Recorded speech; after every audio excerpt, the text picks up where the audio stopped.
Mateus capítulo 6, do verso 5 ao 7, nos diz assim a palavra de Deus.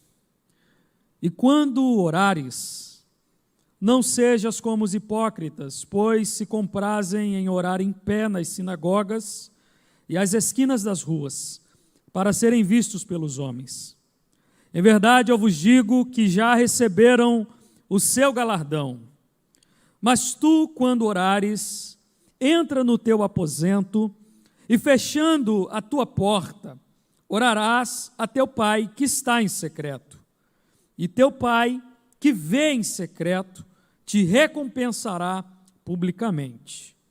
E orando, não useis de vãs repetições como os gentios, que pensam que por muito falarem serão ouvidos. Vamos fazer mais uma oração? Feche os seus olhos. Pai querido, no nome do Senhor Jesus, nós queremos agora orar diante de Ti, pedindo que o Senhor nos abra o entendimento da Sua maravilhosa palavra, Deus. Que aqueles irmãos e irmãs que chegaram nesse lugar possam sair daqui edificados, alimentados, e que da mesma maneira como Tu tens falado comigo nessa palavra, que o Senhor venha falar com eles também. Nós te pedimos isso no nome de Jesus, e os que concordam digam amém. Pode se sentar, queridos, nesta noite.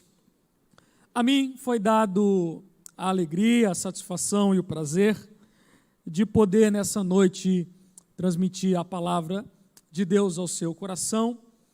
E enquanto eu estava me preparando para essa palavra, eu pensei, o que poderia ser falado, o que poderia ser dito na última terça-feira de 2021, e falando de um contexto de nós estarmos em dezembro, você com certeza vai concordar comigo, que é um mês em que a gente revê muita coisa das nossas vidas, o que aconteceu e o que nós fizemos ao longo do ano.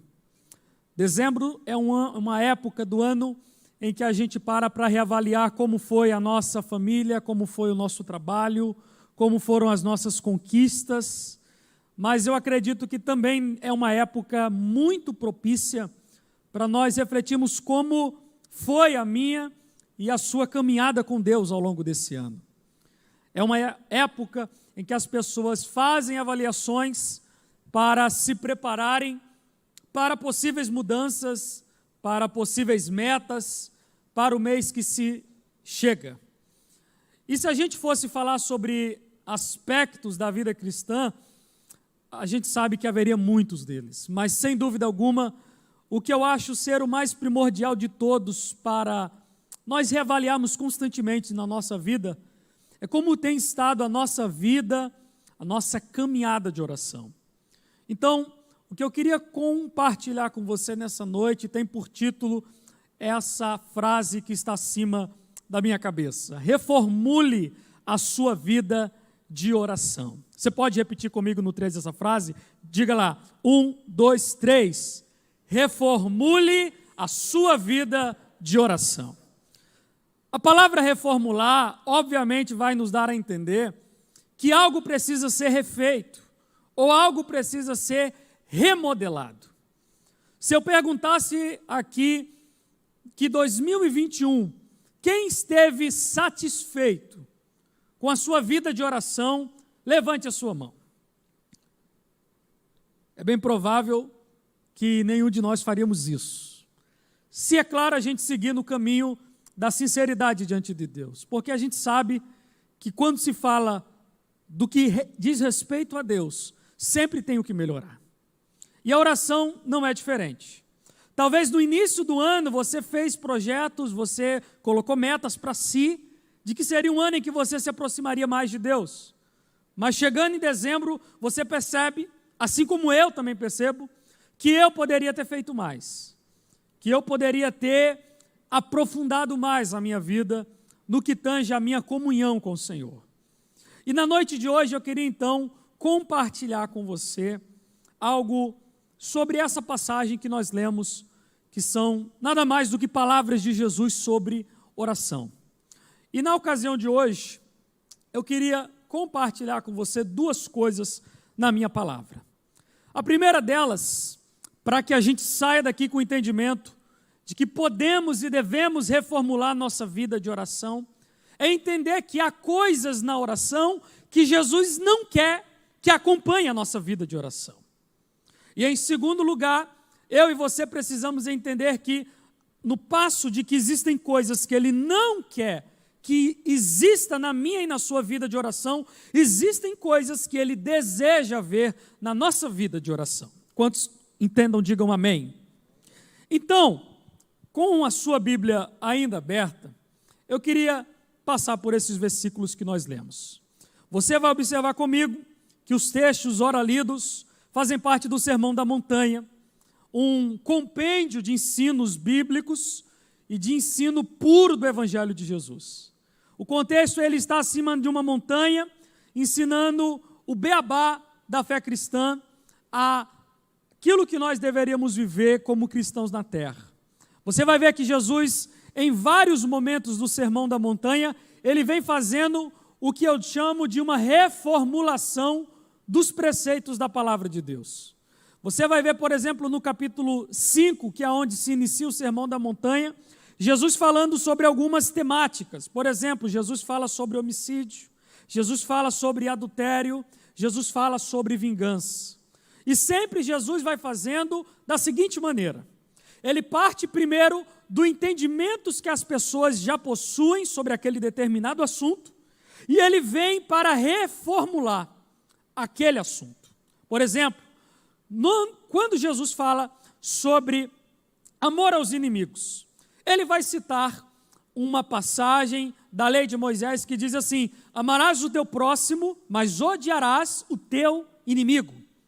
Só que a frase de Jesus não termina aqui exatamente. Ali há uma vírgula e ele diz: eu, porém, vos digo, amai os vossos inimigos, orai por eles, bendizei o que vos maldizem, e assim sucessivamente.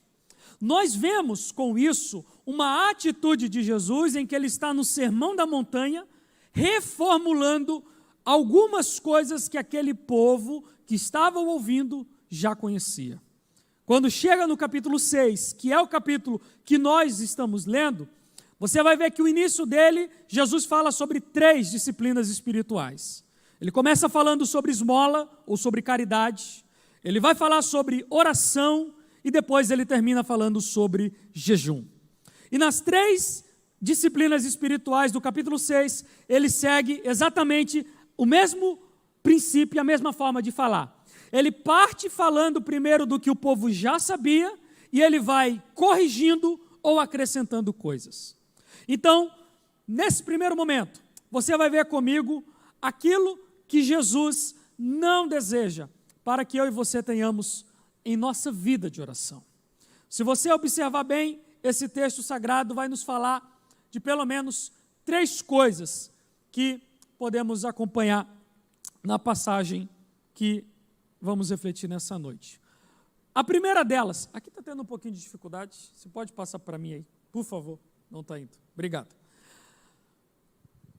A primeira coisa que observamos que Jesus deseja que os seus discípulos não possuam em sua vida de oração é o aspecto da ocasionalidade. Pode parecer uma palavrinha um pouco difícil, mas provavelmente você já sabe o significado dela. Jesus parte de um ensinamento em que ele está envolvido num contexto em que as pessoas estavam vindo de um contexto de uma religiosidade que, em muitos aspectos, só praticavam a oração em algumas ocasiões de suas vidas. Uma delas, por exemplo, era quando eles iam ao que nós chamamos hoje de sinagoga, o local em que semanalmente eles se encontravam para ouvir a lei, falar com Deus e ter um momento de edificação.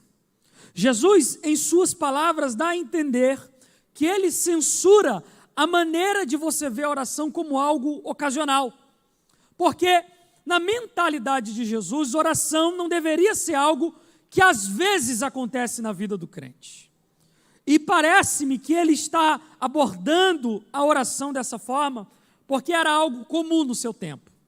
Pessoas viam a oração ou a prática da oração quase como algo exclusivo de quando eles iam à sinagoga.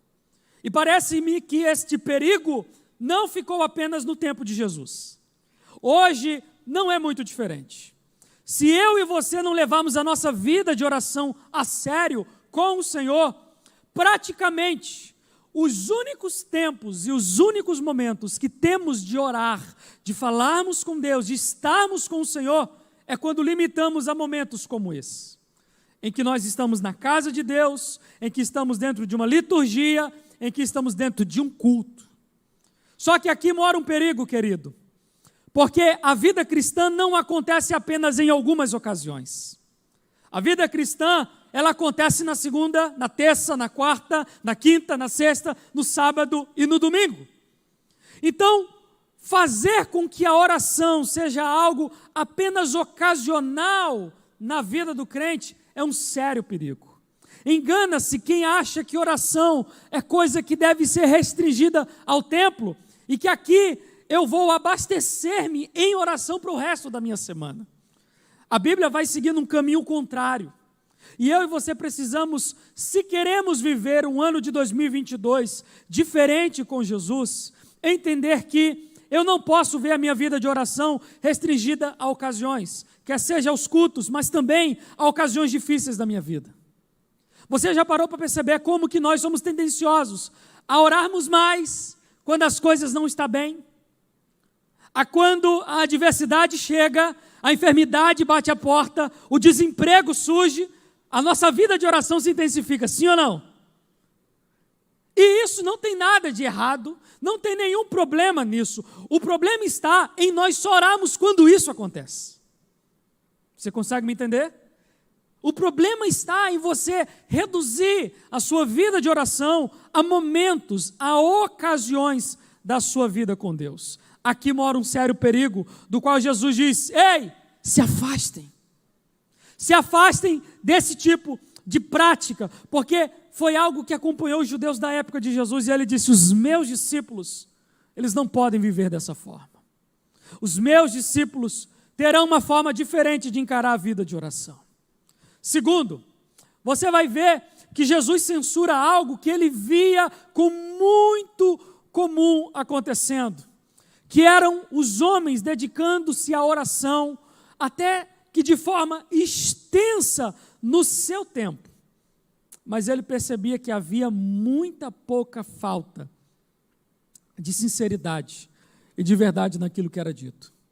Se você está com a sua Bíblia aberta, você vai ver quando Jesus diz no verso 7, e orando não useis de vãs repetições, como os gentios que pensam que por muito falarem serão ouvidos.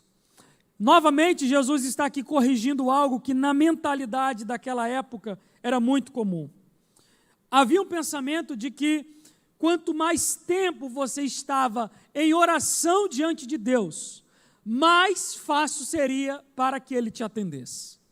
E isso foi algo incorporado na vida dos judeus, na prática de oração dos judeus, mas que eles viram isso principalmente nos povos que haviam ao redor da nação de Israel. Os gentios aqui citados na palavra de Deus eram as outras nações.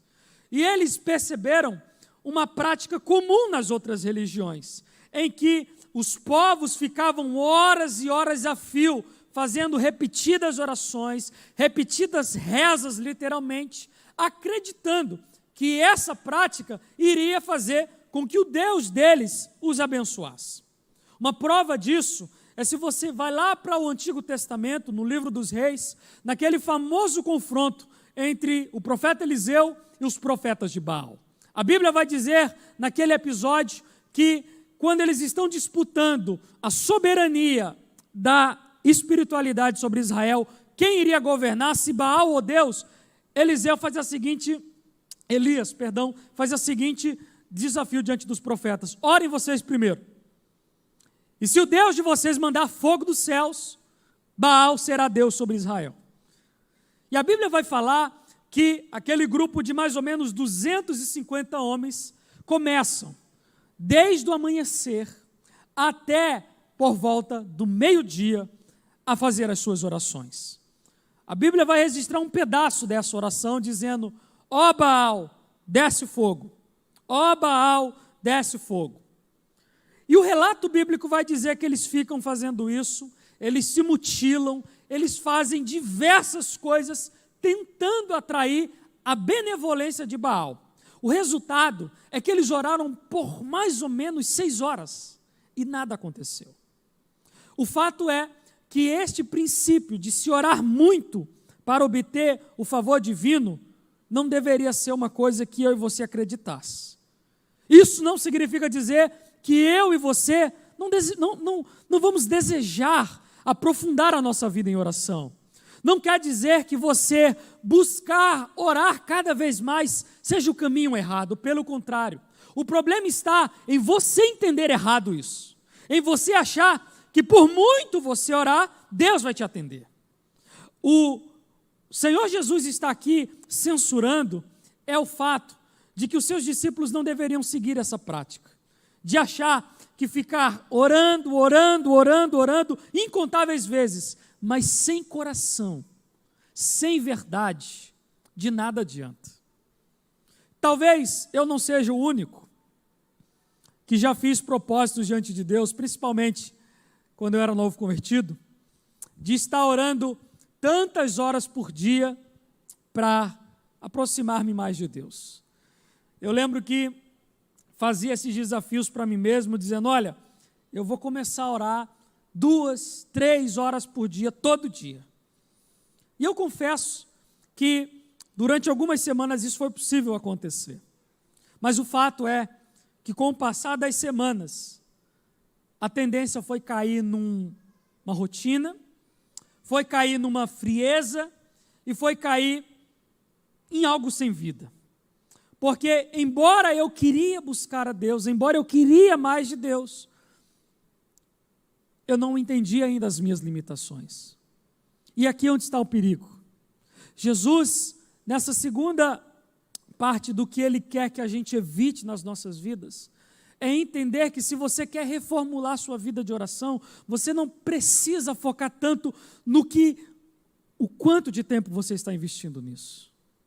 Mas se no que está saindo dos seus lábios é verdadeiro, se no que está saindo dos seus lábios possui vida, porque do contrário, será quase que um sacrifício de tolo que nós estaremos fazendo diante de Deus. Então, se em primeiro lugar Jesus deseja que a gente se afaste da prática da oração como algo ocasional, Jesus também, em segundo lugar, por meio desse texto, está querendo mostrar: se afaste de você achar que orar por muito tempo fará a diferença. Se não houver vida, se não houver sinceridade, se não houver verdade no que nós estamos orando, de pouco vai nos valer. De pouco vai nos valer. Terceiro, você vai ver que Jesus censura também o fato de que na sua época haviam pessoas que estavam orando com motivações erradas. O exemplo que Jesus usa para ilustrar o que nós não deveríamos fazer é o que ele chama de figura hipócrita desse texto.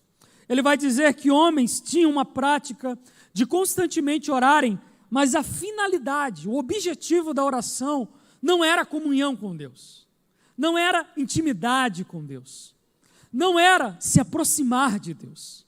A finalidade única e exclusiva de que eles se empenhavam para orar era por ser visto pelos homens.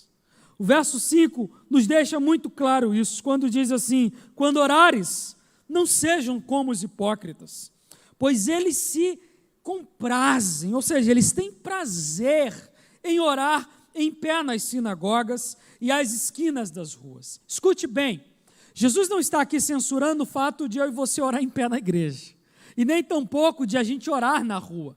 O que ele está censurando é a motivação desses homens. Esses homens oravam em pé nas sinagogas porque eles queriam ser notados pelos outros.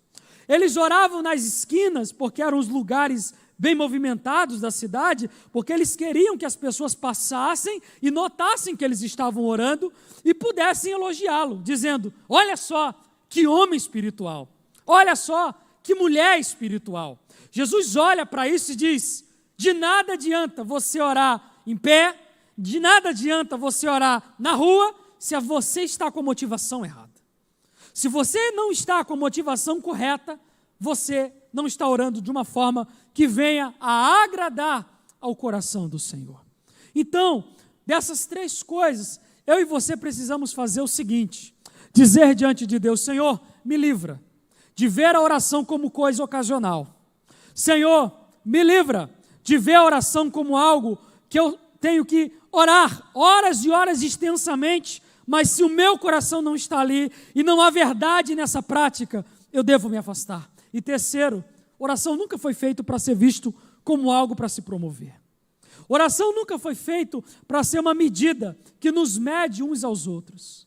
Uma medida que vai mostrar quem é mais espiritual do que o outro. Quantos entendem até aqui, digam amém. A partir de agora, você vai ver comigo a segunda parte e a boa parte, que na verdade é a principal. Se até aqui eu gastei alguns minutos com você falando daquilo que Jesus não quer que eu e você carreguemos na nossa vida de oração, agora vale eu e você termos um momento para aprender de Jesus o que Ele deseja que eu e você tenhamos na nossa vida de oração e reformular ela para o ano que se segue. Primeira coisa que vemos de forma muito clara, Jesus querendo ensinar aos seus discípulos, é que a oração precisa ser algo com regularidade. Repita comigo, diga assim: a oração precisa possuir uma regularidade. Isso é muito nítido no versículo de número 6, quando Jesus inicia suas palavras, ele diz: mas tu, quando orardes. Você vai perceber que a maneira como Jesus coloca a palavra é de que ele espera que os seus discípulos vejam aquela prática como algo que o acompanharia na sua vida. Então aqui nós já vemos Jesus se afastando da primeira coisa que a gente deveria evitar. Se os religiosos da época, se o povo judeu da época praticava a oração como algo ocasional, Jesus está dizendo: vocês seguirão num caminho diferente. Eu preciso que vocês entendam a oração como algo que vai acompanhar a vida de vocês. É interessante que não somente na oração, mas nas duas demais práticas espirituais, Jesus faz a mesma coisa. Ele diz: quando deres esmola e quando jejuardes. O sentido é de que precisa haver uma regularidade. A pergunta é, que agora eu começo a fazer a minha e a você: será que ao longo do ano de 2021, eu e você levamos a nossa vida de oração de forma regular? Há alguém aqui hoje, e eu me incluo nesses, que pode levantar sua mão e dizer assim: Pastor Luiz, hoje é dia 28 de dezembro, e não teve um dia sequer da minha vida desse ano que eu fiquei sem tirar um tempo com Deus, sem gastar um tempo com Deus. Embora essa deva ter sido a motivação do nosso coração no início do ano, nós vamos concordar uns com os outros aqui, que a gente, em alguns momentos, falhamos. A minha preocupação é de que, quase chegando a 365 dias desse ano, a pergunta é: passamos mais tempo esse ano orando de forma regular ou não orando de forma regular? Se pudesse ser pesado numa balança os dias que eu e você gastamos orando e os dias que eu e você não passamos orando, qual lado da balança ia pesar mais na sua vida? Você saberia dizer?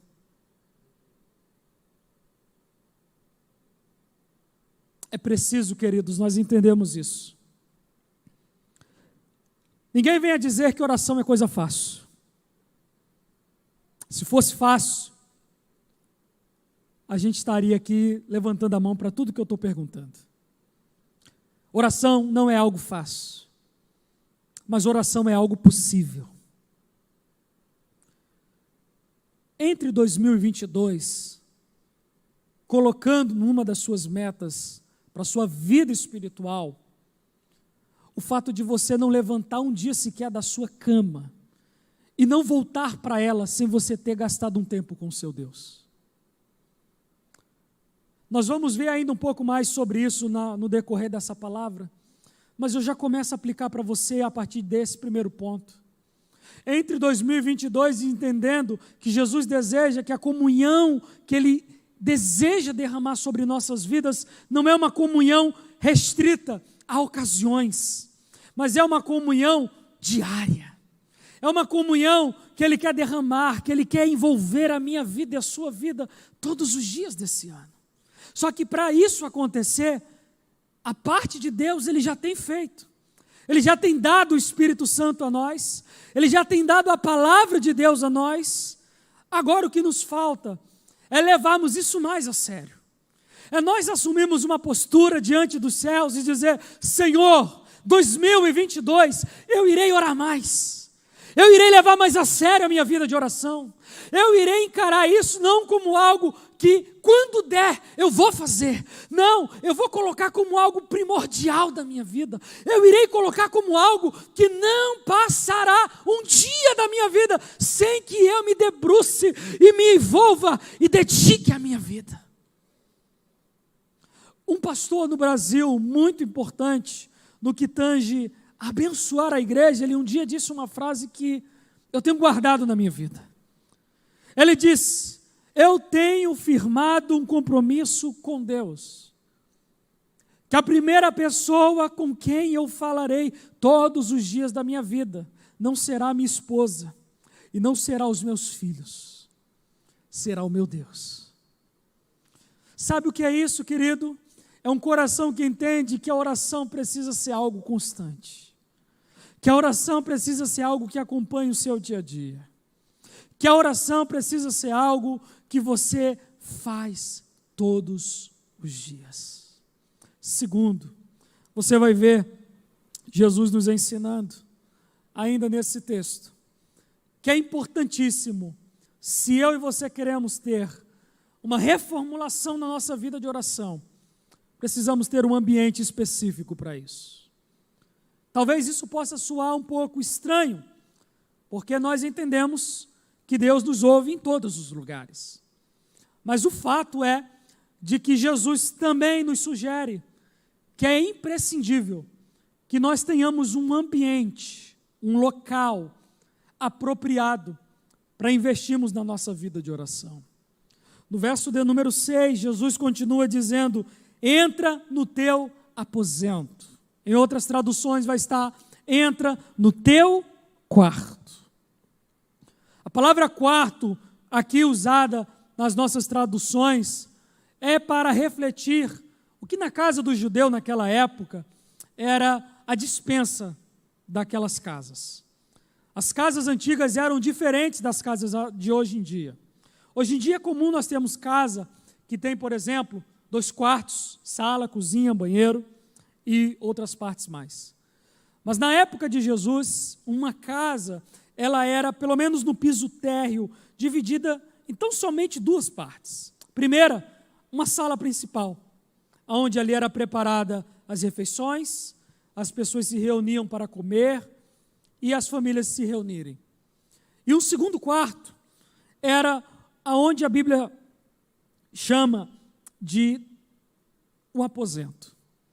Ali era o lugar onde eles guardavam os alimentos, ali onde eles guardavam um animal prestes a ser abatido. Era o que nós hoje chamaríamos de despensa. E interessante é que esse cômodo era um cômodo fechado, reservado, e que tão somente o dono da casa tinha acesso. Quando Jesus vai falar sobre oração de forma curiosa, ele vai usar esse ambiente para exemplificar um ambiente apropriado para que as pessoas da sua época pudessem orar. O fato é, agora explicando para você, é de que Jesus queria incutir no coração dos seus discípulos que eles poderiam e que eles deveriam procurar um lugar e fazer desse lugar um lugar constante de encontro com Deus.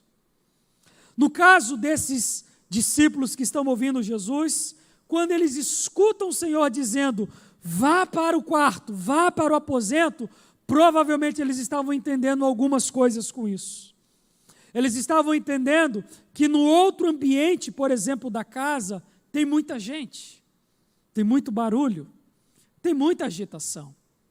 Mas naquele lugar, era um lugar diferente.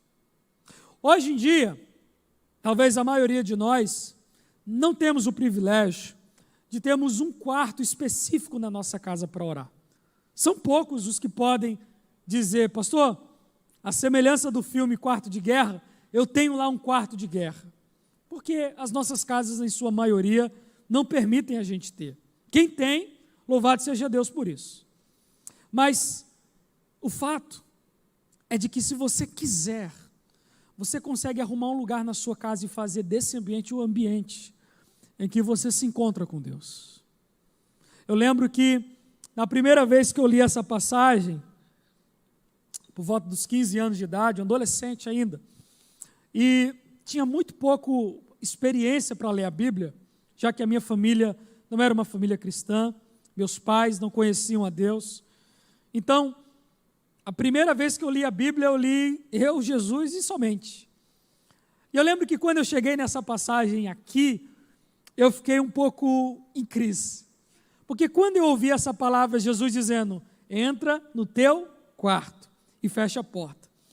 Eu lembro que eu me questionei e disse, Senhor, eu não tenho como cumprir essa passagem, porque eu não tenho nem quarto. Nós morávamos numa casa no Nordeste, em que só tinha 2 quartos. Um pertencia à minha avó e o outro pertencia aos meus pais. Eu e o meu irmão, nós dividíamos uma cozinha, foi colocada uma cortina e do outro lado da cortina a nossa beliche. Quando eu li essa passagem eu disse, não tem como cumprir isso. Até que um irmão mais maduro na fé chegou para mim e disse, Luiz, você não precisa ter um quarto literal. O que Jesus estava querendo dizer aqui é, tenha um ambiente no qual você vai se encontrar com Ele. Então, entendido isso, eu fiz de um lugar improvável o meu quarto. Aquelas casas no Nordeste, quem morou lá talvez vai saber, geralmente a gente tem alguns terrenos, o fundo do quintal em casa, que geralmente é chão batido, se tem uma árvore ou outra, louvado seja Deus, mas é raro. E eu lembro que eu peguei o fundo do quintal da minha casa e fiz lá o meu canto de oração. Peguei uma cadeira velha da minha avó de balanço, botei lá, peguei um foco de luz, puxei para lá, puxando do banheiro. E o que eu fiz foi fazer daquele ambiente, um ambiente improvável, o lugar para me encontrar com Ele. E eu posso dizer a você, irmãos, pode parecer uma atitude simples, uma atitude singela, mas quantas experiências maravilhosas o Senhor me proporcionou naquele lugar. Jesus, ao ver aquela cena, e várias vezes ele viu, ele com certeza disse, meu filho não tem um quarto, mas ele fez um quarto. Eu hoje moro numa casa que eu não tenho um quarto de oração. Sabe onde é o meu quarto de oração lá? É num outro banheiro da casa, nós temos 2. Um eu deixo para casa, o outro eu deixo para isso.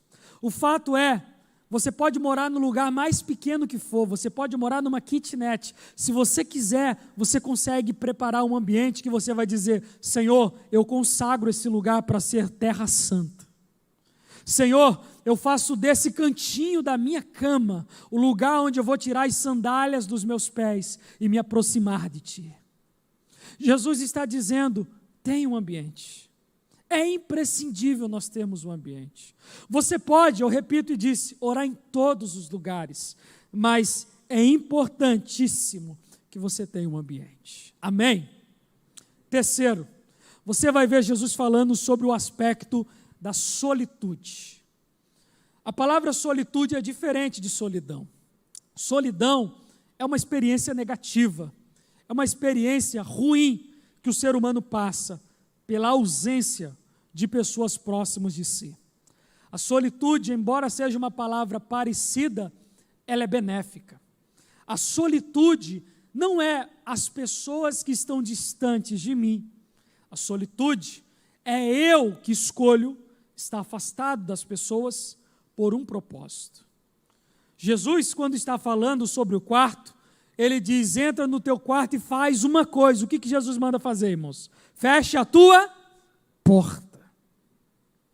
Não é à toa que uma palavra como essa está ali naquele texto. Não é à toa que Jesus, quando vai sintetizar o que é oração para ele em um versículo, que é o versículo 6, que ele vai fazer uso da palavra feche a porta. Eu entendo que Jesus, ao dizer essa palavra, ele estava falando sobre solitude. Jesus estava falando sobre privacidade na oração.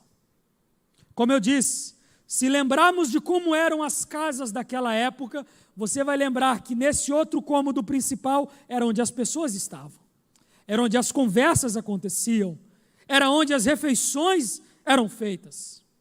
Então, quando Jesus diz, feche a porta, Jesus está dizendo, quem quer ter uma vida de oração diferente, quem quer reformular a sua vida de oração, precisa entender que ele vai precisar, em alguns momentos do seu dia, fechar as portas da sua vida. Ele vai precisar se trancar e dizer alguns nãos para algumas pessoas e para algumas coisas. Ele vai precisar chegar para a sua esposa, para o seu esposo, para os seus filhos, se for possível, dizer, eu agora tenho um compromisso. É pegar o celular e colocar em modo avião e dizer para o WhatsApp, Instagram, Facebook, e seja lá o que for, eu agora vou entrar em oração. Solitude é você estar sós com Deus. No início, você vai perceber que é uma experiência difícil, porque a gente, humanamente falando, não estamos acostumados com isso. Mas com a prática você vai perceber que é uma das experiências mais espetaculares da vida. Você poder se trancar em um lugar, você poder fechar essa porta e você dizer, Deus, eu me desconecto de tudo para me conectar contigo. Eu me fecho para o mundo para me abrir para Ti. Eu fecho as conversas com as pessoas da terra para conversar com os céus.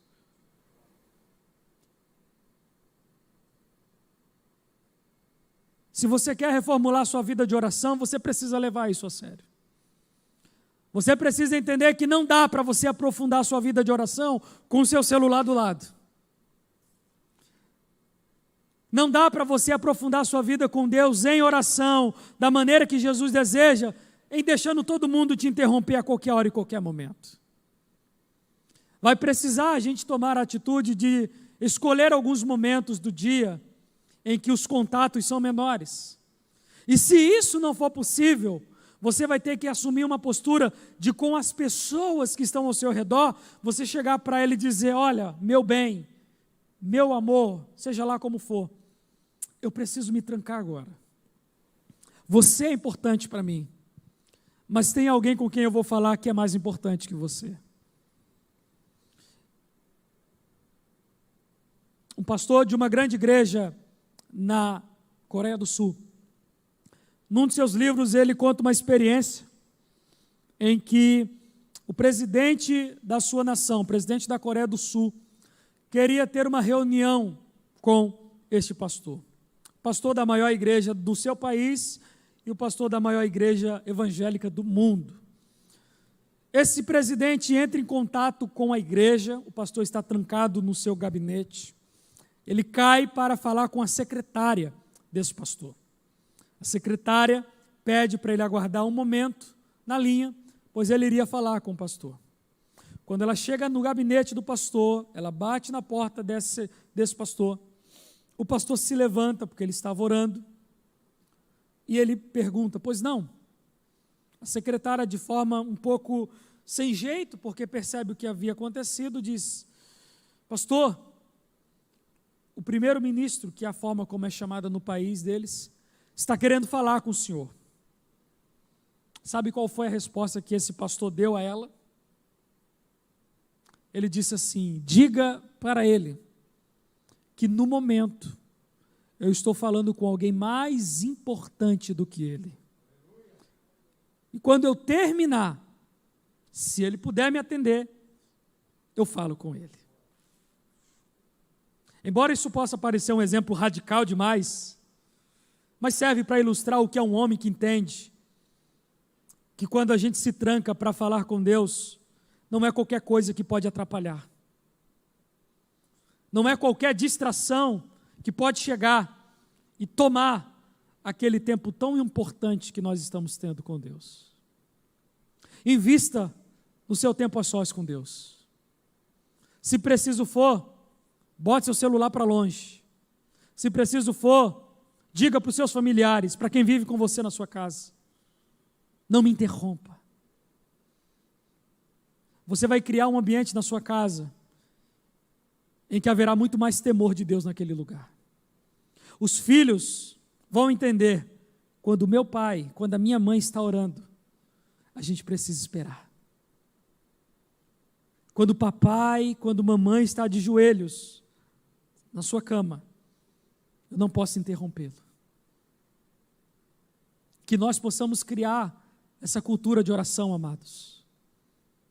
De fazermos com que a oração não seja algo que a gente faz de qualquer forma, de qualquer maneira, porque Jesus já disse como Ele queria. O problema é que às vezes a gente quer fazer do nosso jeito. Nós queremos fazer da nossa maneira, mas Jesus tem dado uma forma pela qual nós podemos fazer. Amém? E por fim, eu quero falar sobre o último aspecto e com ele encerrar a minha palavra. Você vai ver que nesse verso de número 6 ainda, onde Jesus sintetiza de forma muito específica e claro o que é oração, ele vai usar a expressão para Deus que, para a sua época, revolucionou todas as coisas. Quando Jesus ensina sobre oração, ele diz: entra no teu quarto, fecha a tua porta e orarás a teu Pai, que está em secreto. Hoje, chamar Deus de Pai para mim e para você pode não parecer nenhuma novidade. Estamos acostumados a fazer isso na igreja. Mas para a época de Jesus, se referir a Deus como um Pai era algo totalmente novo. E muitos achavam que era algo muito ousado. Porque em todo o Antigo Testamento, contam-se nos dedos as vezes que Deus foi chamado de Pai. O que Jesus está querendo ensinar a esses discípulos e a mim e a você nessa noite é de que a melhor maneira pela qual nós podemos nos aproximar de Deus é nós entendermos que a oração é um ambiente de intimidade entre filho e pai. Por muitas vezes nós fazemos o ato de nos aproximarmos do trono da graça, da presença de Deus, usando títulos.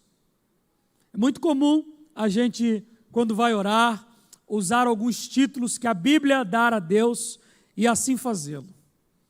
E embora isso seja positivo, benéfico e verdadeiro, eu tenho percebido que quanto mais nos referimos a Deus como Pai, isso faz com que a nossa vida de oração se torne cada vez mais íntima com Deus. Porque uma coisa é você orar dizendo assim: Senhor Deus, soberano Pai, eterno Criador dos céus e da terra. Uma coisa é você orar assim. Soa como se você está falando com um ser que está distante de você. Agora, outra forma totalmente diferente e que quebra a distância é você falar com esse mesmo Deus, não usando os muitos títulos que Ele possui, não usando os muitos nomes em hebraico que Ele possui, mas você simplesmente poder entrar no ambiente de oração, fechar a porta e, como um filho e uma filha amada, dizer: Pai, eu estou aqui. Pai, eu estou aqui. Isso quebra toda a religiosidade. Isso quebra todo o formalismo que nós somos tendenciosos a ter quando nós vamos orar diante de Deus. Deus se torna muito mais próximo quando nós o chamamos de Pai. E queridos, Jesus pagou um alto preço para que eu e você pudéssemos entender a oração dessa forma. Você não está se aproximando de um ser que está lá nos céus e você está na terra. Jesus pagou um alto preço para que quando você estivesse no seu quarto, você fechasse a sua porta, você pudesse dizer: Pai que estás nos céus e que está aqui comigo também. Chamar Deus de Pai é um privilégio. Chamar Deus de Pai é algo maravilhoso. Chamar Deus de Pai é algo que Deus deseja que a gente faça mais. É um título que Ele espera ouvir cada vez mais saindo do meu lábio e dos seus lábios. A oração não é um encontro de duas partes que estão distantes. A oração é o encontro da família, em que filhos se colocam próximo do seu pai, que compartilham seus medos, suas angústias, suas tribulações, mas também suas alegrias, seus prazeres, seus planos e os seus projetos. Talvez tenham pessoas aqui hoje que não cresceram com a figura paterna de forma presente, ou talvez até o teve, mas a figura paterna na sua vida não remete você a boas memórias. E isso acaba se tornando uma barreira para que você se relacione com Deus como seu pai. Mas a partir de hoje, independente desse histórico, talvez não tão positivo que você teve com a figura de pai na sua existência, a partir de hoje, se planeje para 2022 a figura negativa e ruim de pai que você teve até aqui possa ser substituída por um pai de amor que você possui. Quando a gente entende Deus como nosso pai, querido, isso quebra muitas barreiras. Se você não tem a prática de chamar Deus com tanta frequência de pai, eu te aconselho e te incentivo a fazer isso a partir de hoje. Comece a chamar mais Deus de Pai. Comece a dizer: Pai, eu estou aqui. Pai, a minha vida é tua. Pai, a minha casa é tua. Pai, eu sou teu.